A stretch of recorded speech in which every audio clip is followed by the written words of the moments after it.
Karyerada o'sish uchun quyidagi 5 ta xatolardan qoching. Karyerada o'sishni xohlasangiz, quyidagi 5 ta xatolarni qilmasligingiz zarur bo'ladi. Birinchi, faqat rahbar topshiriqlarini bajarish.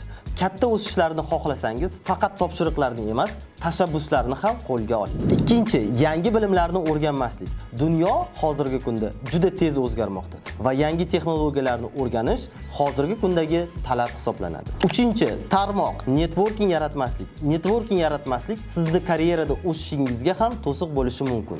Networking yaratish uchun turli xil konferensiyalar, biznes zavtriklarda ishtirok etishingiz mumkin. To'rtinchi, fikr bildirishdan qo'rqish. Rahbar va jamoa sizning fikrlaringizni eshitishni istasangiz, dadil bo'ling. Har doim o'z fikringizda mustaqil turing. Beshinchi, mas'uliyatdan qochish. Agar siz karyerada o'sishni istasangiz, mas'uliyatni bo'yningizga olishni unutmang va katta loyihalarda qatnashishdan qochmang. Siz karyerangizni rivojlantirishingizda to'siq bo'ladigan yana qanday xatolarni bilasiz? Kommentariyada qoldiring.